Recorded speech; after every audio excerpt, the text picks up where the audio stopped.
हर हर महादेव। आप सभी का हमारे चैनल पर स्वागत है। इस वीडियो में आपको बताएंगे कि सफलता में अगर साधना करते तो उसमें सफलता के कुछ राज होते हैं जो विशेष गोपनीय होते हैं, वो आप सुन लीजिएगा। एक बात मैं आपको स्पष्ट कर दूं कि संकल्प से और बिना संकल्प से ली हुई साधनाओं का कुछ आपको विशेष प्रयोग बता रहा हूँ। अगर आपको वीडियो अच्छा लगे तो आप लाइक और शेयर ज़रूर करना।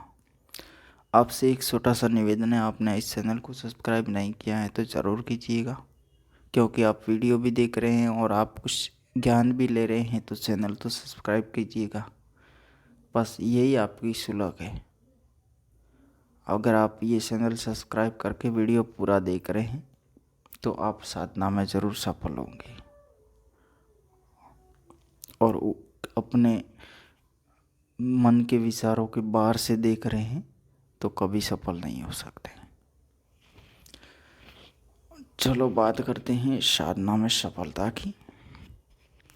तो साधना में सफलता, हाँ, सभी जगह यही एक विशेष पहलू होता है कि कोई भी साधना करते हैं तो उसको आप कैसे करते हैं। बस ये पहलू एक नहीं होना चाहिए कि आपने कुछ समय की गिनती की है। अगर आप सच्चे मन से करते हैं उस साधना को तो उसके लिए कुछ अलग अलग पहलू होते हैं, जैसे कि संकल्प लेना। संकल्प का मतलब ये होता है कि आपने एक उद्देश्य के लिए, एक निर्धारित समय के लिए, एक समय को निर्धारित करके, अपने उद्देश्य को निर्धारित करके उस साधना को करना, यही तो संकल्प माना जाता है। संकल्प क्या होता है? आप कहते हैं या कोई भी इंसान कहता है कि आपका उद्देश्य क्या है, आपका संकल्प क्या, आप क्या करना चाहते हैं। तो आप जो भी साधना करना चाहते हैं वो आपका संकल्प है। संकल्प लेके उस साधना को करो तो वो साधना होती है, सफल होती है। अब एक होती है कि बिना संकल्प के आपने करने बैठ गए कि कोई भी साधना है जिसको आप कर रहे हैं और उसको कर रहे कि भाई आज कर दी, कल कर दी, फिर 2 दिन नहीं कर दी, फिर वापस 10 दिन बाद में कर ली, तो वो एक बिना संकल्प है। उसमें आपका कोई भी आना जाना कुछ भी निर्धारित नहीं होता है, और उसमें सिद्धि का, सफलता का कोई भी निर्धारित नहीं होता है। लेकिन संकल्प में ये होता है कि अपना एक फिक्स टारगेट होता है, कि अपना संकल्प है कि इतना करना ही है। तो ये एक संकल्प से लिया हुआ कार्य हो गया, और उस संकल्प से, उद्देश्य से लिया हुआ कार्य होता है, उसमें हमेशा कोई भी इंसान होता है तो वो सफल होने की कगार पर रहता है 99%। ये होता है। साधना एक ऐसा जर्नी है, ऐसा ट्रेवल है कि इसमें सफल होने के लिए आप संकल्प लीजिएगा। संकल्प कैसे लेना है इसके बारे में मैंने पिछले कई वीडियो में बताए हैं, और सुन लीजिएगा। संकल्प, आप जिस साधना को कर रहे हैं, आपने जहाँ पे भी कमरे में या अपने स्थान में, जहाँ पे भी आपने साधना की विधि विधान से अपने सब कुछ चौकी वगैरह लगाने की जहाँ पे पूर्ति की है, वहाँ पे बैठ के आप एक पानी का पात्र लीजिएगा। शुद्ध पानी का पात्र है, अक्षत वगैरह, अक्षत यानी चावल वगैरह लीजिएगा।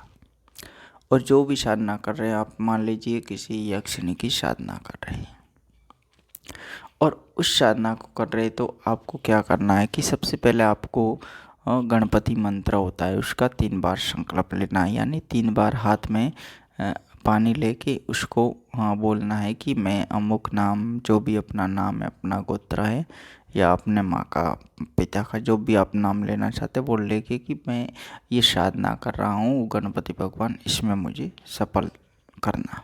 बस इस प्रकार से लेके 3 बार पानी लेके और तीनों बार बोल के आप मन ही मन बोलो, ऐसे बोलो जैसे भी बोलो, लेके उसकी आप जहाँ पे भी साधना की शौकी लगाइए उसके सामने, उसके नीचे, उसके आगे हैं जो छोड़ना है।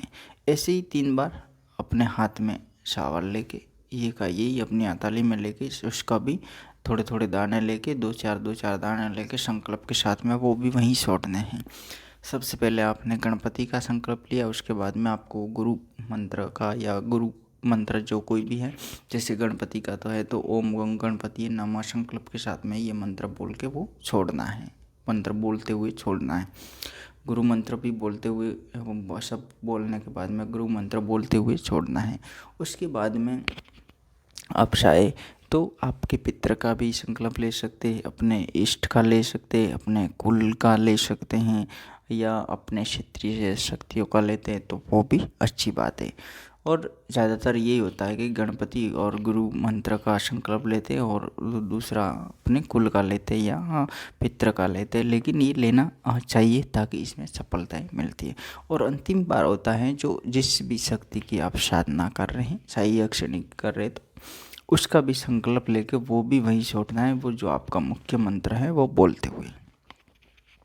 तो ये एक संकल्प से साधना होती है, और इस संकल्प के साथ में की हुई साधना होती है वो सफल उस पर ज़रूर मिलती है, सफलता मिलती है।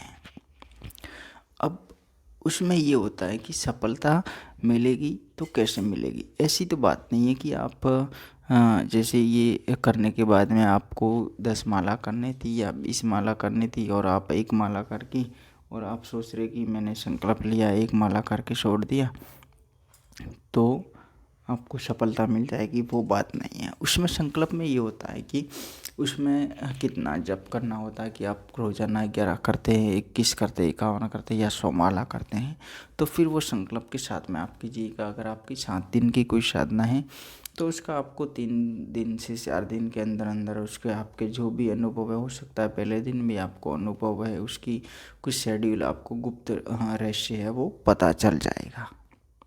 और जैसे जैसे साधना पूरी होगी आपको उसमें इतनी एक्टिविटी मिलेगी कि आप मतलब सोच भी नहीं सकेंगे कि कैसी मतलब साधना कर रहे हैं, हकीकत में कुछ हो रहा है, जो आप सोच सोच के पागल हो जाएंगे कि यार क्या हकीकत में सफलता मिल रही है, क्या हो रहा है क्या नहीं। ये एक संकल्प की साधना होती है। अगर आप ये साधनाओं का ये गुप्त रहस्य, इस रहस्य को आप करके अगर कोई साधना करेंगे तो आप सही अक्षणी है, करण पिशाच नहीं है, कोई भी ये साधना कीजिएगा उसमें आप ज़रूर सफल होंगे। आप बिना संकल्प करेंगे, बिना उद्देश्य करेंगे तो उसमें सफलता का कोई निश्चित ध्यान नहीं होता है। ज़्यादातर लोगों का यही बताना रहता है कि वो कहते हैं इतनी माला कर दो आपको वो हो जाएगा वो हो जाएगा, फिर लोगों को करते भी हैं लेकिन उनको कुछ नहीं होता है। नहीं होने का कारण यही है कि उनका कोई उद्देश्य नहीं है, उनका कोई संकल्प नहीं है, उसका जो फ्यूचर है वो कोई नहीं है। उसने जो बैठे इस समय निकाला वो ही निकला, आगे का पता नहीं। तो फिर वो उसमें सफलता होना बहुत मुश्किल मिलती है, उसमें सफलता नहीं मिलती है। संकल्प एक साधना का विशेष विधान है, विशेष बोले तो बहुत विशेष विधान है।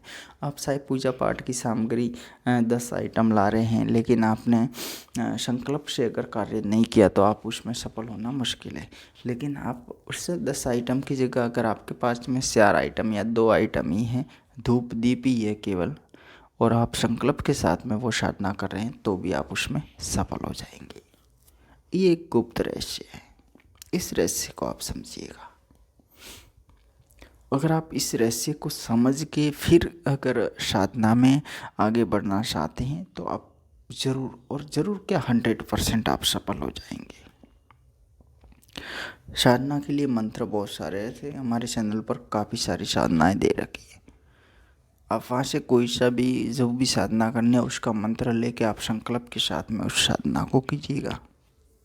अगर आप पर्सनली भी संपर्क करके साधना लेना चाहते हैं तो आप हमें व्हाट्सएप पर संपर्क करके भी साधना ले सकते हैं।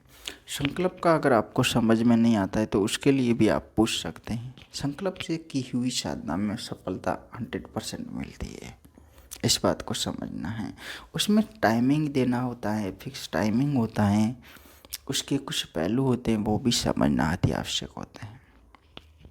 जैसे टाइमिंग का ये होता है कि आप उस साधना को किसी नवरात्रि में जैसे शुरुआत कर रहे हैं या किसी भी शनिवार रविवार से शुरू कर रहे हैं तो आपका समय वो होता है वो फिक्स होना चाहिए। यानी आप रात्रिकालीन में 9 बजे 10 बजे जब भी करते हैं तो दूसरे दिन भी आप उसी समय पे वो साधना कीजिएगा। तो संकल्प वाली साधना है, आप उसी समय से करेंगे तो उसमें बहुत ज़्यादा चांसेस होते हैं, 99% चांसेस यही होते हैं कि वो इंसान होता है उसमें सफल होता है, अगर लगा रहता है तो उसमें। ये काफ़ी अच्छा एक प्रभाव रहता है इसमें। अगर आप ये करेंगे तो काफ़ी आपको अच्छा नॉलेज भी मिलेगा साधनाओं के बारे में, मंत्रों के बारे में, सिद्धियों के बारे में। ये एक अच्छा गुप्त रहस्य, सबसे अच्छा गुप्त रहस्य है। इसको आप अपनाइएगा, क्योंकि लोगों का एक ही शेड्यूल होता है कि इतनी माला कर दी, कुछ नहीं हुआ, वो नहीं हुआ। आप संकल्प से करेंगे तो सब कुछ हो जाएगा। अगर आपको वीडियो अच्छा लगे लाइक और शेयर ज़रूर करना, चैनल को सब्सक्राइब करना। हर हर महादेव। आप सभी को जय श्री महाकाल।